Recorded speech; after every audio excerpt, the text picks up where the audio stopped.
አርሰናል በሰሜን ለንደን ደርቢ ጨዋታ የፊታችን እሁድ ቶተንሃምን ከመግጠሙ አስቀድሞ በርከት ያሉ የቡድን ዜናዎች ተሰምተዋል። አሰልጣኙ ሚኬል አርቴታ ስለ ጋብሪኤል ማጋሌሽ፣ ሪካርዶ ካላፊዮሪ፣ ቪክቶር ዮኬሬሽ፣ ማርቲን ኦደጋርድ እና ሌሎች በርከት ያሉ ተጫዋቾች አዳዲስ ዜናዎችን አጋርተዋል። የቀድሞው የማንቸስተር ዩናይትዱ ተጫዋች ዌይን ሩኒ ቪክቶር ዮኬሬሽን በተመለከተ የሰጠው አስተያየት በሚኬል አርቴታ ተወዶለታል። ስፔናዊው ታክቲሽያን ዌይን ሩኒን አሞካሽቶታል። ለተጫዋቹ ቪክቶር ዮኬሬሽ በተሰጠው ማስተያየት እጅግ መደሰቱን ገልጿል። አርሰናል በሰሜን ለንደን ደርቢ ጨዋታ እነማንን ይዞ ወደ ሜዳ ይገባል? አሁን ታደምጡታላችሁ። የተወደዳችሁ የሸጋ ስፖርት ተከታታዮች ይህንን ቪዲዮ ላይክ በማድረግ ለብዙ ሰዎች እንዲዳረስ አግዙን። ሰብስክራይብ በማድረግ ቤተሰባችን መሆኑን እንዳትዘነጉት። አሰልጣኙ ሚኬል አርቴታ ዛሬ በሰጡት ጋዜጣዊ መግለጫ ስለ 27 ዓመቱ ብራዚላዊ የመሃል ተከላካይ ጋብሪኤል ማጋሌሽ የጉዳት ሁኔታ ማብራሪያ ሰጥተዋል። ተጫዋቹ ከሴኔጋል ጋር በነበረ የብሔራዊ ቡድን የወዳጅነት ጨዋታ ኤምሬትስ ስታዲየም ላይ ባለፈው ሳምንት ተጎድቶ መውጣቱ ይታወሳል። ከዚያም ከ3 ቀናት በኋላ በነበረው የቱኒዚያ የወዳጅነት ጨዋታ ሳይሰለፍ ቀርቷል። አሰልጣኙ ሚኬል አርቴታ ጋቢ ለተወሰኑ ሳምንታት ከጨዋታ ውጪ እንደሚሆን አረጋግጠዋል። የፊታችን ረቡዕ ተጨማሪ ምርመራ ያገኛል። የዚያኔ ለምን ያህል ጊዜ ከሜዳ ውጪ እንደሚሆን በግልጽ እናውቃለን ብለዋል። ከዛ ባለፈ እሁድ በሚኖረው የሰሜን ለንደን ደርቢ ጨዋታ ፔሮ ሂንካፒዬ እና ክሪስቲያን ሙስኬራ የመሰለፋቸው ነገር አጠራጣሪ እንደሆነ ነው ያነሱት። ለቡድኑ እጅግ ከባድ ነው። የተከላካይ መስመሩን መሪ ነው ያጣ ነው። ይህ ለኔ በፍጹም መልካም ነገር ሊሆን አይችልም። ነገር ግን በጎ ዜና ሁሉም ቦታ ጥሩ ተጫዋቾች አሉን። ጥሩ አማራጮችን ይዘናል። እናም ቦታው ላይ ስራቸውን ለመስራት የሚተኩ ይሆናል የሚል ሐሳቡን ሰጥቷል። 23.1 ሚሊዮን ፓውንድ ወጥቶበት ነበረ ጋብሪኤል ማጋሌሽ ከሊል 2020 ላይ ተቀላቀለው። በዚህ የውድድር ዓመት አርሰናል ያደረጋቸውን 11ዱንም የፕሪሚየር ሊግ ጨዋታዎች ተሰልፏል። 5 ጎል ብቻ አርሰናል በፕሪሚየር ሊጉ ሲቆጠር ከዋነኛ ምክንያቶቹ መካከል ግድግዳው ጋብሪኤል ማጋሌሽ አንደኛው ነበረ። ከዛ ባለፈ ጣሊያናዊው ተከላካይ ሪካርዶ ካላፊዮሪ በሰሜን ለንደን ደርቢው የመጫወቱ ነገር አጠራጣሪ እንደሆነ ገልጸዋል። ይህ ተጫዋች በብሔራዊ ቡድን ግልጋሎት ሰሞን ለጣሊያን ብሔራዊ ቡድን ከተመረጠ በኋላ ጨዋታ ሳያደርግ ወደ ለንደን እንደተመለሰ ገልጸዋል። ሚኬል አርቴታ ስለ ሪካርዶ ካላፊዮሪ ሲናገር የተወሰኑ ነገሮችን ተሸክሟል። አሁንም ልምምድ ከኛ ጋር አልሰራም። ነገ የመጨረሻ ልምምድ ስንሰራ ሊሳተፍ ይችላል። የዚያኔ እንመለከታለን የሚል ሐሳቡን አጋርቷል። ሚኬል አርቴታ ከጋብሪኤል ማጋሌሽ ባለፈ በዚህ ጨዋታ ላይ በእርግጠኝነት የማይሰለፉ ተጫዋቾችን ዝርዝር አጋርቷል። ቪክቶር ዮኬሬሽ፣ ጋብሪኤል ማርቲኔሊ፣ ካይ ሃቨርትስ፣ ጋብሪኤል ጄሱስ፣ ኖኒ ማዱዌኬ እና ማርቲን ኦደጋርድ በጉዳት ምክንያት ይህ ጨዋታ የሚያልፋቸው እንደሆነ ነው የገለጸው። የኢንተርናሽናል ብሬክ ሰሞን ላይ በርካታ የሕክምና ስታፍ አባላቶቻችን ተጫዋቾቹ በተቻለ ፍጥነት ወደ ሜዳ እንዲመለሱ በማሰብ የቻሉትን ሁሉ ኢነርጂ አፍስሰውባቸዋል። ነገ የመጨረሻ ልምምድ እናደርጋለን። በዚያ ሰዓት ላይ የሚሰማቸውን ነገር ለማየት እንሞክራለን። የበለጠ ግልጽ ነገር የሚኖረን ቅዳሜ በሚኖረው የልምምድ መርሃ ግብራችን ላይ ነው ሲል ሐሳቡን አጋርቷል። ስፔናዊው አሰልጣኝ ስለ ሰሜን ለንደን ደርቢ ኃያልነት ሲናገር የተለየ ስሜት ነው ያለው። ይህ ከተማ ትልቅ ከተማ ነው። ትልቅ ተቀናቃኝነት በሁለቱ የለንደን ክለቦች መካከል አለ። እናም ለንደንን ለመቆጣጠር የሚደረግ ጨዋታ ነው። እነርሱም ተመሳሳዩን ማድረግ ይፈልጋሉ። ባለፉት ጥቂት ዓመታት የበላይ ሆኖ በዘለቀው ክለብ ለውጥ ተደርጓል። ይህ በጣም ያምራል። በተለይ ደግሞ በሜዳችን የምንጫወተው ስለሆነ በደጋፊዎቻችን እና በሰዎቻችን ፊት የምንጫወተው ስለሆነ የበለጠ ደስ የሚል ስሜት አለው። ኢነርጂው የቡድኑ ስሜት እጅግ ደስ ይላል። በእያንዳንዱ ጨዋታ በእያንዳንዱ እንቅስቃሴ ይህንን እንመለከተዋለን። እንደነዚህ ያሉ ጨዋታዎችን መጫወት ትልቅ እድለኝነት ነው። እናም እሁድ ደርሶ እስክንጫወት በጣም ጓጉተናል የሚል ሐሳቡን ሚኬል አርቴታ አጋርቷል። ደጋፊዎቻችን ኤምሬትስ ላይ እያሳዩን ባለው ነገር በጣም እድለኛ እንደሆንን ይሰማናል።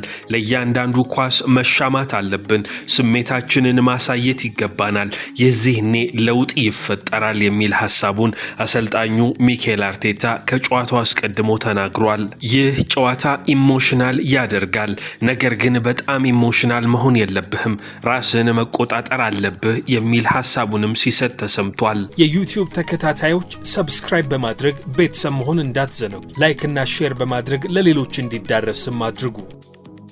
ስዊድናዊውን የአርሰናል አጥቂ በተመለከተ የቀድሞው የማንቸስተር ዩናይትድ የኤቨርተንና የእንግሊዝ ብሔራዊ ቡድን አጥቂ ዌይን ሩኒ ከፍ ያለ አድናቆት ሲሰጠው ተሰምቷል። ሚኬል አርቴታ በዚህ ጉዳይ ላይም ምላሽ ሰጥቷል። እንደነዚህ ያሉ አስተያየቶችን በተለይ ደግሞ እንደ ዌይን ሩኒ ካሉ ተጫዋቾች መስማት እጅግ ደስ ይላል። እርግጠኛ ነኝ አስተያየቱ የመጣው ባስቆጠራቸው ጎሎች ምክንያት ብቻ አይደለም፣ ነገር ግን በሙሉ ቡድኑ ላይ በፈጠረው ተጽዕኖ ነው። የሥራ አቅሙ እጅግ ይገርማል። ራሱን ክፍት አድርጎ ቦታዎችን ያመቻቻል። ከዛ ባለፈ ደግሞ ለራሱ የሚሆን ሰዓት ይፈልጋል። እጅግ ኃይለኛ የሆነ አደገኝነትንም ተላብሷል። ይህ ደግሞ በጣም ደስ ይላል። እናም ዌይን ሩኒ ስለ ቪክቶር ዮኬሬሽ ጥሩ ነገር ሲናገር በመስማቴ ደስ ብሎኛል የሚል ሐሳቡን ሚኬል አርቴታ አጋርቷል። ማንቸስተር ሲቲ ከአርሰናል ጋር ያለውን ልዩነት ማጥበብ ስለሚችልበት እድል ጉዳይ አሰልጣኙ ሚኬል አርቴታ ተጠይቆ ነበረ። ሁላችንም ማድረግ የምንፈልገውና የምንጥረው እያንዳንዱን ጨዋታዎች ማሸነፍ ነው። ሁልጊዜ ለማድረግ የምንፈልገው ይህንን ነው። ጨዋታ በጨዋታ ነገሮችን ለማድረግ እንሞክራለን። ሁልጊዜም ሁኔታዎችን ለመቆጣጠር እንሞክራለን። የፊታችን እሁድ የሚኖረው ጨዋታ ቆንጆ እንደሚሆን አስባለሁ። ተቆጣጥረን እንጫወታለን። ይህንን ለማድረግ ደግሞ በኢንተርናሽናል ብሬክ ሰሞን ስንዘጋጅ ቆይተናል። ይህ ሊሆን እንደሚችል አስቀድመንም እናውቃለን። በጣም ኢንተንሲቲው ከፍ ያለ ጨዋታ ነው፣ ነገር ግን ደግሞ በጣም ውብ የሆነ ጨዋታ ነው። ይህ በጣም ከባድ እንደሚሆን እናውቃለን፣ ነገር ግን በየጨዋታው የቻልነውን ለማድረግ እንሞክራለን ሲል ሚኬል አርቴታ አስተያየቱን ሰጥቷል። የቶተንሃሙ አሰልጣኝ ቶማስ ፍራንክ ከጨዋታው አስቀድሞ እንደዚሁ ሐሳቡን ሲያጋራ ተደምጧል። በተለይ ደግሞ አርሰናል ስላለው የቆመ ኳስ አጠቃቀም ጠንከር ያሉ ሐሳቦችን አጋርቷል። እንደማስበው ከሆነ ከብዙ ቡድኖች በተሻለ መንገድ ከቆመ ኳስ ጥቂት ጎል የተቆጠረብን እኛ ነን እና ይህንን ስታት መስማት ከጨዋታው አስቀድሞ መጥፎ ዜና አይደለም። ነገር ግን ምንም ጥርጥር የሌለው ጨዋታውን አሸናፊ ሆኖ ለማጠናቀቅ ማሸነፍ ካሉብን ፍልሚያዎች መካከል አንደኛው የቆመ ኳስ አጠቃቀምን ነው። እናም የቆመ ኳስ አጠቃቀም ፍልሚያውን ማሸነፍ ከቻልን የጨዋታውን ግማሽ እንደተራመድን ይቆጠራል የሚል አስተያየቱን ቶማስ ፍራንክ ሰጥቷል። የቀድሞው የብሬንትፎርድ አለቃ ለመጀመሪያ ጊዜ የሰሜን ለንደን ደርቢን ጨዋታ አሰልጣኝ ሆኖ ይመራል። እናም ስለዚህ ጉዳይ ተጠይቆ ይህ እውነት አስገራሚ ነገር ነው። በእርግጥም ከዚህ በፊት ወደ ክለቡ ስመጣ የሰሜን ለንደን ደርቢ ጨዋታ እንደሚኖር አውቅ ነበረ እና ደግሞ በጣም አስፈላጊ የሆነ ጨዋታ ነው። ከደጋፊዎቹ፣ ከስታፍ አባላቱ፣ ከተጫዋቾቹና ከሁሉም ሰዎች ስለዚህ ጨዋታ ያለው ስሜት ላቅ ያለ ነው። ከብዙ ሰዎች ስለ ጨዋታው ዓመታት ስንሰማ ቆይተናል። እናም ትልቅ ጨዋታ ይሆናል የሚል ሐሳቡን አጋርቷል። አርሰናል በአሁኑ ሰዓት የፕሪሚየር ሊጉ አናት ላይ ያለው ክለብ ነው። እርግጥ ነው ይህንን መናገር የሚያስደስት ነገር አይደለም። ነገር ግን የፊታችን እሁድ ለጨዋታ የሚገጥመው ቡድናችን ላይ ሙሉ እምነት አለኝ። በጣም ጥሩ ቡድን ነው። በአሁኑ ሰዓት አደንቃቸዋለሁ፣ አከብራቸዋለሁ። ነገር ግን ይህንን መናገር አልወደውም። ግን አሁን ባልወደውም አርሰናል የፕሪሚየር ሊጉ አናት ላይ ያለ ክለብ ነው። ደግሞ በርቀት እየመራ ይገኛል። ላለፉት ጥቂት ዓመታት ጥሩ ቡድን ሆነው ቆይተዋል። ይህንን ደግሞ እኛ መገልበጥ አለብን። ይህ የእሁዱ ጨዋታ አንድ ጨዋታ ነው። ከዚህ በኋላ ደግሞ ብዙ ነገሮች ሊቀየሩ ይችላሉ። ተፎካካሪም እንሆናለን ብዬ አምናለሁ ሲል ቶማስ ፍራንክ ተናግሯል። የዩቲዩብ ተከታታዮች ሰብስክራይብ በማድረግ ቤተሰብ መሆን እንዳትዘነጉ፣ ላይክ እና ሼር በማድረግ ለሌሎች እንዲዳረስም አድርጉ። ከጨዋታው አስቀድሞ በቶተንሃም በኩል ለሰሜን ለንደን ደርቢ የአርሰናሉ ፍልሚያ የሚሆን በጎ ዜናዎች ተሰምተዋል። ጉዳት ላይ የነበሩ በርከት ያሉ ተጫዋቾች ለዚህ ጨዋታ ይደርሳሉ የሚሉ አስተያየቶች መደመጥ ጀምረዋል። ሴኔጋላዊው ፓፕ መታሳር፣ ሉካስ በርግቫል፣ ራንዳል ኮሎሙዋኒ እና ሙሐመድ ኩዱስ ለጨዋታው ከጉዳት ከጉዳታቸው አገግመው ሊሰለፉ ይችላሉ ተብለው የሚጠበቁ ተጫዋቾች ናቸው። ከዚያ ባለፈ ቤን ዴቪስ፣ ራዱ ድራጉሽን እና አርቺ ግሬ ወደ ልምምድ ተመልሰዋል። እናም ጨዋታ ለማድረግ እየተቃረቡ ይገኛሉ። ዶሚኒክ ሶላንኬ ግን አሁንም ገና መሆኑን አሰልጣኙ ቶማስ ፍራንክ ከጨዋታው አስቀድመው ገልጸዋል። ተጠባቂው የዓመቱ የመጀመሪያ የሰሜን ለንደን ደርቢ ጨዋታ አርሰናል ከቶተንሃም ሆትስፐርስ በኤሚሬትስ ስታዲየም እሁድ ምሽት 1 ሰዓት ከ30 ይደረጋል።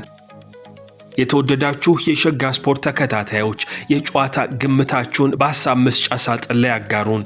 ላይክ፣ ሼር በማድረግ ይህ ቪዲዮ ለብዙ ሰዎች እንዲዳረስ አግዙን። ሰብስክራይብ በማድረግ ቤተሰባችን መሆኑን እንዳትዘነጉት።